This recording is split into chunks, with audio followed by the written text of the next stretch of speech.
Hi folks, I'm Harry Chalfin, class of 1950. I flew up here from Fort Myers, Florida to attend this once-in-a-lifetime event and hopefully to meet up with some of my classmates. So come along with me and let's see what's going on.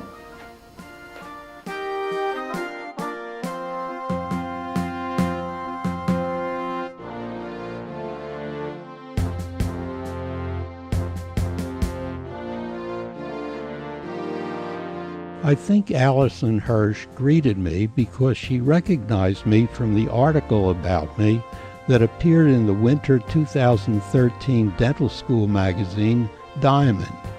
After I got off the elevator, I got my identification card and then went to the lecture room where the opening ceremony was starting. The school was opened. There was a civil war going on in this country. President Lincoln was in the White House, and today we have President Obama in the White House. So imagine in 150 years how things have changed, significant change. And we have experienced and been part of this change throughout the 150 years. Dentistry started from basically a regular dental chair and forceps to where we are today in terms of sophistication and technology and the way we deliver care. So Temple has been part of this process throughout the 150 years. Unfortunately, we're not always recognized. We are humbled, but today is the start of a new era. I have been a fan of Dr. John H. McWillan, which I just learned today that his cousins were fighting in the 69 Irish volunteers who will be represented in this event as well as at the gala. He decided at the age of 38, or before the age of 38, to open a dental school because he was trained as a physician and he didn't like the way dentists were trained, which is to go work with another dentist and after 6 weeks, 6 months, depends on when you gain the skills. G.D. Black was a famous dentist that worked for 1 week with another dentist and decided that he can be a better dentist than the one who was training him. And then he changed all dentistry in the process. Dr. McWillan decided that it's time really to educate dentists the same way physicians were educated. But to convince legislators, people, decision makers, that it's time for a change in the way dentists should be educated took some time. It took them 2 years and a lot of lobbying. And again, his long family roots in Pennsylvania. His great-grandmother came with William Penn. He's well known in the family. He was able to reach the Senate and then reach Governor Curtin, who signed the legislation that authorized the formation of the dental school. This morning, I received a letter from Governor Kornberg and congratulating us for the 150th anniversary, signed by him on April 12, 2015. My talk was basically called 1863, a year of promise and a year of crisis.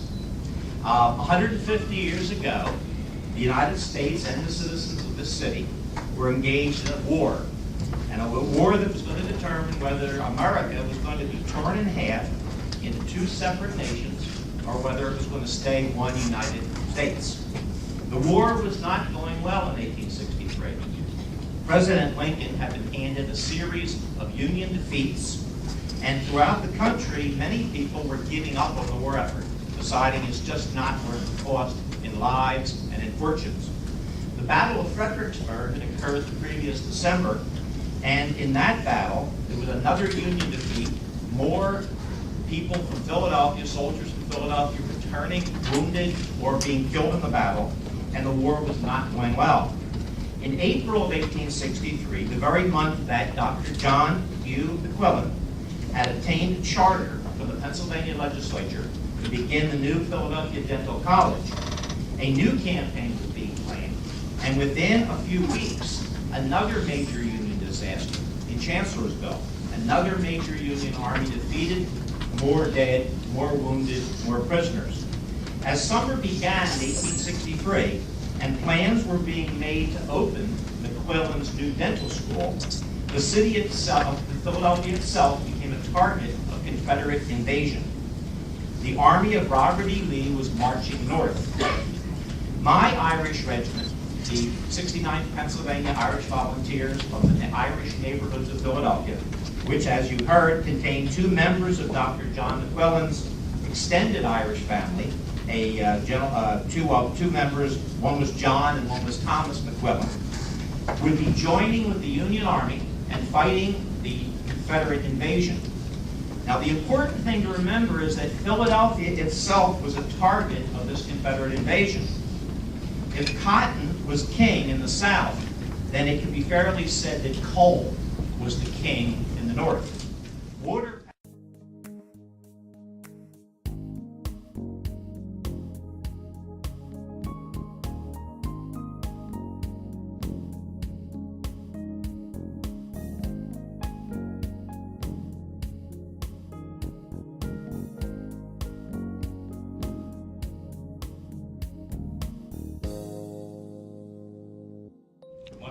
I'm sorry. Ismail, let me speak in Chinese. Okay. Sorry 啊，今天是天普大学牙学院建院150周年。我首先代表广西科大学口腔医学院，对天普大学表示最热烈的祝贺。Distinguished Dean Ismail, dear faculty, alumni, and the students, ladies and gentlemen, today is the 150th anniversary of Temple University, Maurice Kornberg School of Dentistry. On behalf of Guangxi Medical University and its College of Stomatology, I would like to extend our sincerest congratulations to all of you. 同时也非常感谢Ismail 院长。还有他的同事对我们的热情款待，让我有这么好的机会能够来分享你们这个美好的时刻。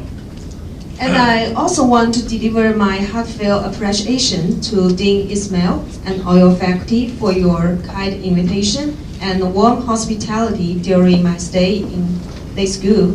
It is quite an honor and a pleasure for me to be here to witness this grand occasion. It's a great honor to be invited by Dean Ismail to attend 150th anniversary of Temple University Kornberg School of Dentistry. On behalf of Guanghua School of Stomatology, Sun Yat-sen University, and with 5 professors from our school, I would like to extend the warmest congratulations and the most sincere gratitude to you and your school. 汤普大学康伯格牙学院是一所历史悠久的著名学府，表示最热烈的祝贺和最衷心的感谢。这次访问，我们看到汤普大学康伯格牙学院在教学、科研、临床和管理等方面的综合实力雄厚，发展前景广阔。相信在汤普院长的领导下，将取得更大的成功。Kornberg School of Dentistry is a famous dental school in the world with proud history.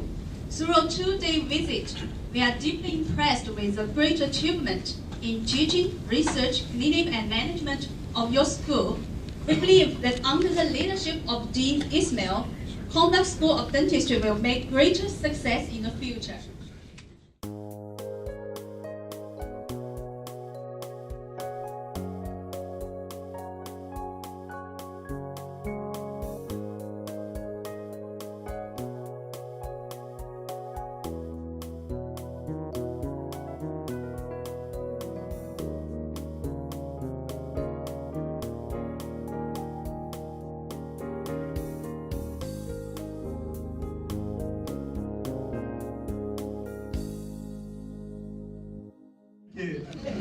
So the Temple has provided a lot of titles on the stage.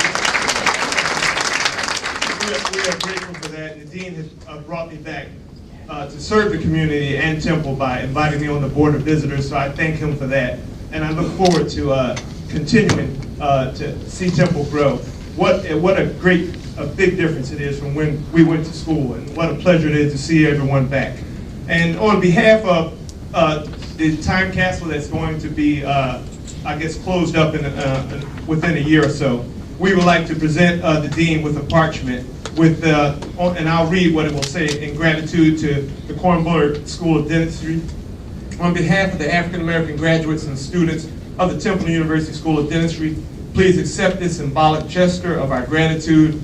From the early 1900s, you showed the compassion, integrity, and foresight to admit, support, and graduate outstanding African American dentists, thereby changing the face of the profession and also of society.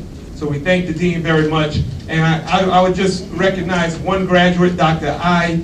Henry Gant, our first African American graduate in 1936. And I would like to recognize his daughter, who's a dentist. Please stand, Dr. Catherine Collier, who practices.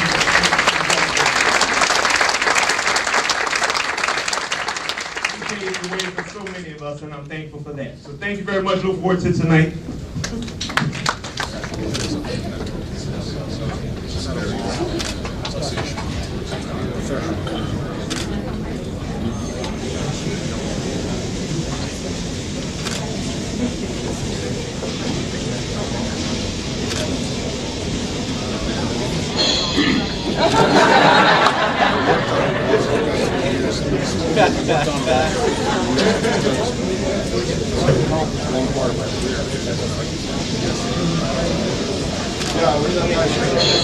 It's moving up. It's moving up.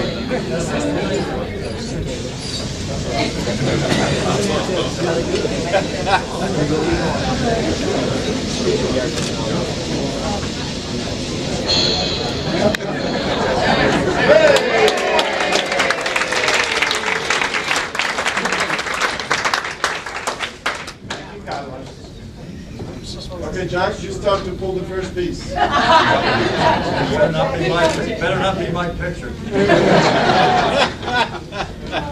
It's your diploma. A visitor out of the past. Going to read. This is actually it's an interesting piece. I think they are reflecting on the history of the school and going back. So this is an item we're going to leave here for you to read because we're going to display it after. Next one, Sally.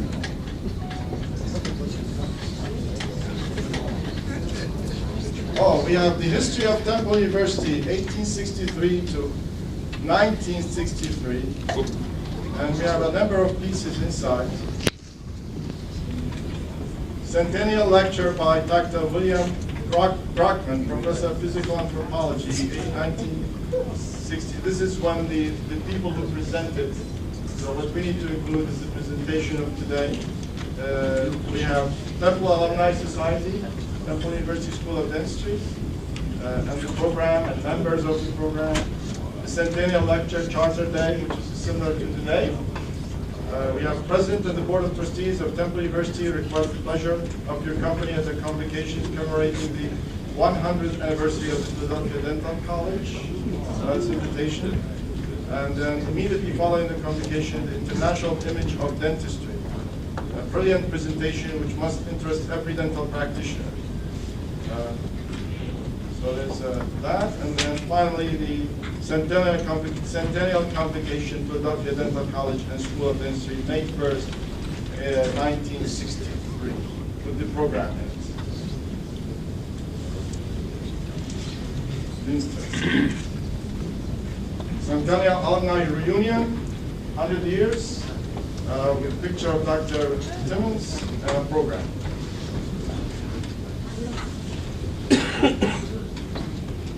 Letter to the Dean, 2013.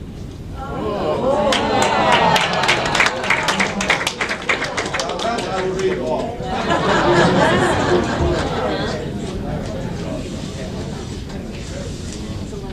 You would be surprised who's the dean.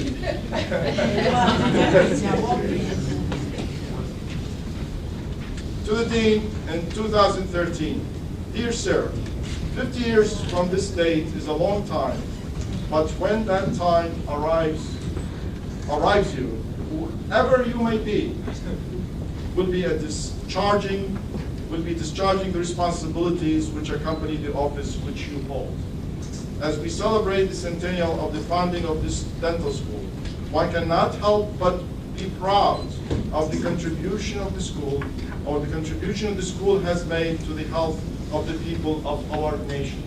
And I think the theme from now on is pride in the school. Neither can one help but wonder what advances will have been made by the time this letter is read.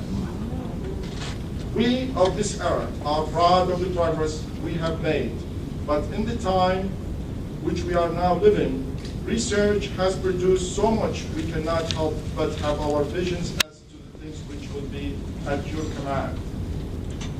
As I write this, I am within 1 year of retirement, having devoted 21 years of my life in attempting to serve the university and the profession as Dean of the Dental School. This is a particularly significant year for me because in addition to serving the university, I have had the honor of serving as President of the American Dental Association. We have had many problems. We have tried to solve them to the best of our ability, and it's my sincere hope that we have left a legacy of which you and your contemporaries can be proud. Gerald D. Timmons, Dean.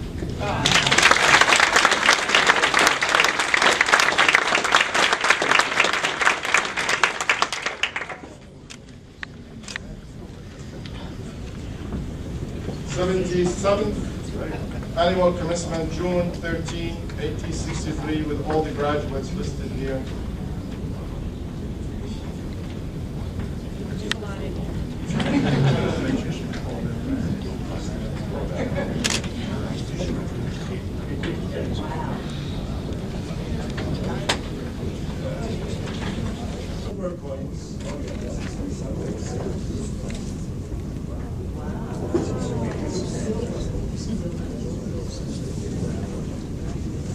And copies of the Temple University Philadelphia Bulletin and Pennsylvania March 8th Dental Journal.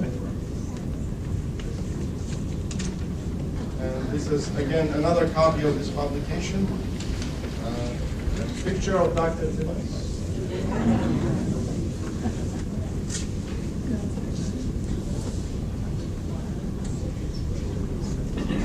Western Union telegrams. Do we have still Western Union here sending telegrams? Western Union telegrams congratulating the school. This is crumbling now. Discuss what you're going to do with the capsule of 2013. The picture here, I don't know who they are. It's written here. Historical Function Committee. Left to right, viewing from the front. M. Kutanachik, A. Mucha, E. Stover, J. Wood, Ewing, B. Musha, H. Fager, J. W. Forbes, and Jimmy Red.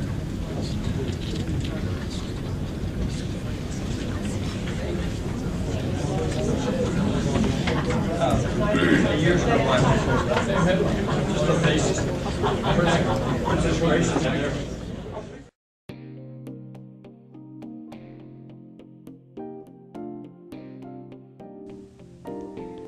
After examining the contents of the time capsule, we slowly walked to another room to enjoy an excellent buffet and to socialize.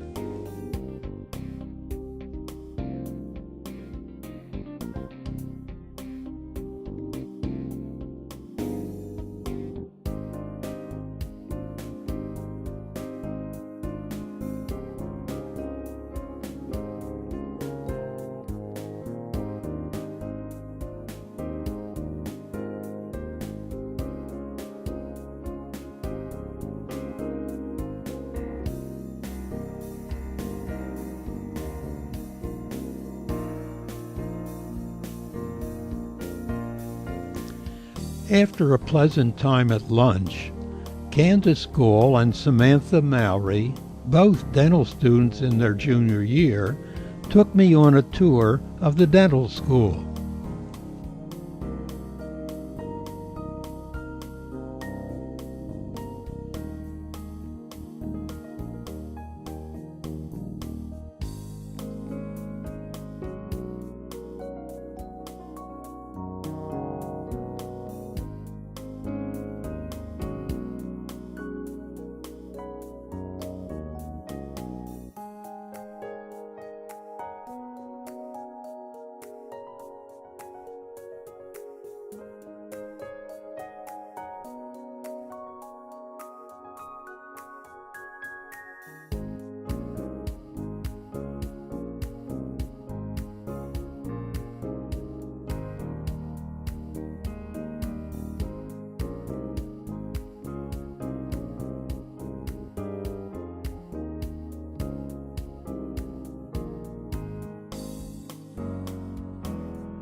As I said goodbye to Candace and Samantha, I told them that I was amazed at the remarkable changes from what I remembered back in 1946 to 1950 when I graduated.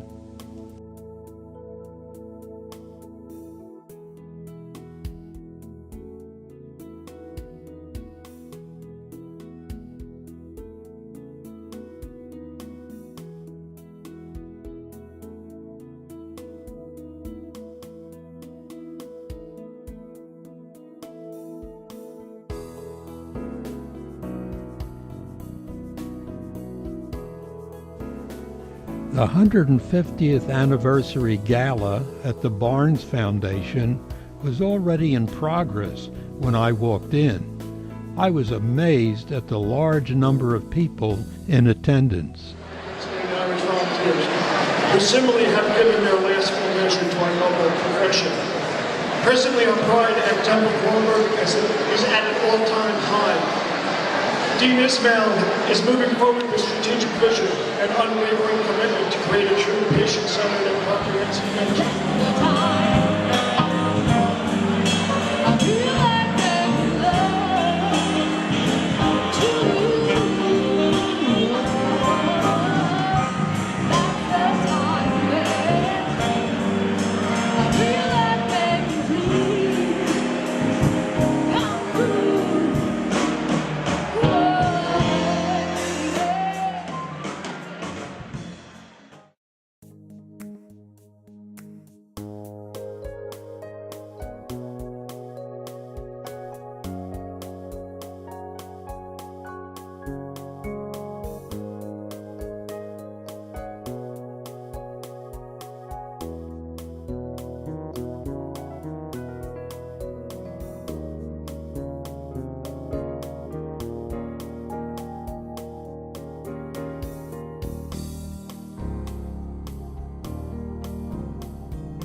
I wandered over to the section reserved for graduates in the 40s and 50s.